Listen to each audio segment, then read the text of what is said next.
নমস্কাৰ, স্বাগতম জনাইছোঁ মোৰ ইউটিউব চেনেল ভূপেন সিং আছে। অন্য এটা আশা কৰোঁ সকলো ভালে আছে। তো বহুতে মোক গালি পাৰি আছে যে দাদা আপুনি ডিচেম্বৰ মাহত আহিব বুলি কৈছে, এতিয়ালৈকে অহা নাই, ফৰেষ্ট ডিপাৰ্টমেণ্টত নাহে, আপুনি মিছা তথ্য নিদিব, আপোনাৰ কোনো কাম নাই, আমুক তামুক XYZ ইমানে কৈছে নহয় ভাবিব নোৱাৰে। তথাপিতো মই আপোনালোকক কওঁ, মই যিমানখিনি জানো, যিটো জানো আপোনালোকক সেইটো আপোনালোকৰ আগত প্ৰকাশ কৰোঁ। আৰু তাৰ মাজতে কিছুমানৰ মন পচন্দ হ'ব পাৰে, কিছুমানৰ মন পচন্দ নহ'ব পাৰে।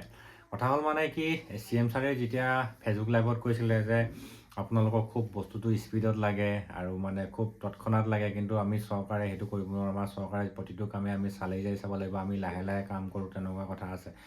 এইখিনি কথা যিসকলে বুজি পাইছে তেওঁলোকৰ কোনো কথা নাই, যিসকলে বুজি পোৱা নাই তেওঁলোকৰ অলপ অসুবিধা হ'ব। মোক গালি পৰাটো বা মোক বেয়া কমেণ্ট কৰাটো কোনো ডাঙৰ কথা নহয়। ডাঙৰ কথাটো হৈছে আপোনালোকে ছাকচেছ হোৱাটোহে ডাঙৰ কথা আছে। এতিয়া যিসকলে চাকৰি পালে আপোনালোক সকলোৱে জানে, এতিয়া ট্ৰেইনিং কৰি আছে, তেওঁলোকে ভিডিঅ' দি আছে, ফটো দি আছে, চবৰে মনটো বেয়া লাগি আছে, চালা ময়ো পোৱাহেঁতেন তেনেকুৱা নিচিনা লাগিছিলে। অৱশ্যে এনেকুৱা এটা দিন আমিও পাৰ হৈ আহিছোঁ। যিমানে যি নহওক লাগিলে আপোনালোকে যদি লাগি থাকে তেতিয়াহ'লে আপোনালোকৰ নিশ্চয় আপোনালোকৰ এদিন ছাকচেছ হ'ব।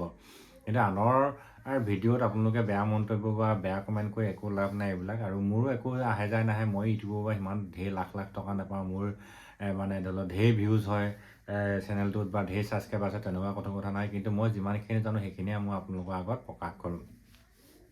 বহুতে ফৰেষ্ট গ্ৰেড 1ৰ কথা সুধি আছে, তো মই আপোনালোকে এই ভিডিঅ'টো গোটেই ফৰেষ্ট গ্ৰেড 1ৰ ওপৰতে মই আলোচনা কৰি আপোনালোকে ভিডিঅ'টো শেষলৈকে চাব। আৰু যিসকলে মোৰ চেনেলটো ফাৰ্ষ্ট টাইম ভিজিট কৰিছে, চেনেলটো ছাবস্ক্ৰাইব কৰি ৰাখিব, ভিডিঅ' ভাল লাগে লাইক কৰিব আৰু শ্বেয়াৰ কৰিব। ফৰেষ্ট ডিপাৰ্টমেণ্টৰ গোটেই আপডেটখিনি মই দি যাম আপোনালোকে এতিয়াৰ পৰা একদম শেষলৈকে দি যাম। যিমানকৈ দৰমহাৰ পৰা তেওঁলোকৰ ডিউটিৰ পৰা কেতিয়া কি হ'ব, ক'ত ইণ্টাৰভিউ হ'ব, গোটেই ডিটেইলমেণ্ট অলৰেডি মই আপোনালোকক এইটো কথা জনাইছোঁ যে আপোনালোকৰ এইবাৰ গেম ৱাচাৰ ওপৰত আহিব বুলি কৈছোঁ। যদি যেতিয়া বিজ্ঞাপন প্ৰকাশ কৰিব তেতিয়া গম পাব যে ভূপেন সিং আমাৰ অফিচিয়েলত গেম ৱাচাৰ কথা কৈছিলে, সঁচাকৈ আহিছেচোন বুলি ক'ব।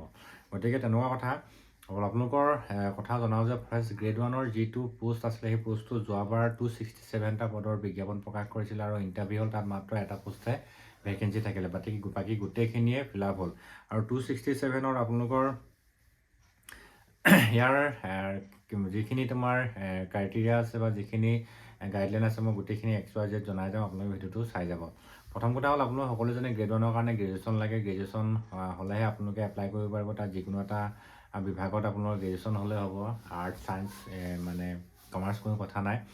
তাৰপিছতে আপোনালোকৰ গ্ৰেড 1ৰ এটা ছিষ্টেম মানে কি, প্ৰথমতে আপোনালোকৰ ফিজিকেল হয়, তাৰপিছতে ৰিটেন হয়। কিন্তু আছাম পুলিচ SIৰ প্ৰথমতে ৰিটেন হয়, তাৰপিছতে ফিজিকেল হয়। এটা ওলোটা হয়। আৰু প্ৰথমতে আপোনালোকৰ যিহেতু ফিজিকেল হ'ব, তাৰপৰা ৰিটেন হ'ব, ৰিটেনৰ পাছ কৰাৰ পিছত আপোনালোকৰ আকৌ ৱাকিং হ'ব, ৱাকিঙৰ পিছতহে আপোনালোকৰ ভাইভা হ'ব, ভাইভাৰ পিছতে আপোনালোকৰ ফাইনেল লিষ্ট মাৰিব।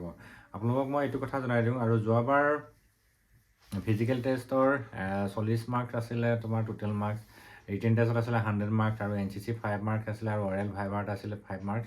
এইখিনি আছিলে তোমাৰ ফাইনেল কাট অফ লিষ্ট।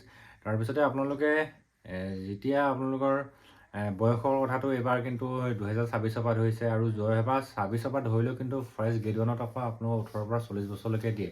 আপোনালোকে সেইটো আপোনালোকৰ এটা খুব ভাল খবৰ, আপোনালোকে চবেই দিব পাৰিব 40 বছৰলৈকে। কিন্তু যিখিনি ফিজিকেল ইফেঞ্চিৰিত আছে সেইখিনিত অলপ কোৱালিফাইড হ'বলৈ অলপ দিগদাৰ হয়, যিহেতু বয়সটো বাঢ়ি যোৱাৰ লগে লগে। গতিকে আপোনালোকে তথাপিও চেষ্টা কৰক, কোনো কথা নাই। আৰু ফাৰ্ষ্ট গ্ৰেড 1ৰ মই প্ৰথমতে ক'লোঁ আপোনালোকৰ ফিজিকেল হ'ব, তাৰপৰা ৰিটেন হ'ব, তাৰপিছতে আপোনালোকৰ ৱাকিং হ'ব, তাৰপৰা ভাইভা হ'ব। ৱাকিং টেষ্টটো ল'ৰাৰ কাৰণে 26 কিলোমিটাৰ, ছোৱালীৰ কাৰণে 16 কিলোমিটাৰ হয়, 24 কিলোমিটাৰ। তাৰপিছত ছোৱালীৰ কাৰণে 16 কিলোমিটাৰ হয়। তাৰপিছতে বাকী যিখিনি আছে হাইট ৱেইট চেষ্ট, সেইখিনি আপোনালোকৰ মই ফাৰ্ষ্ট গ্ৰেড 1ৰ কাৰণে আপোনালোকে হাইটটো হ'ব লাগিব আপোনালোকৰ 163 চেণ্টিমিটাৰ, মেলৰ কাৰণে এটা, ল'ৰাৰ কাৰণে, ছোৱালীৰ কাৰণে 150 চেণ্টিমিটাৰ।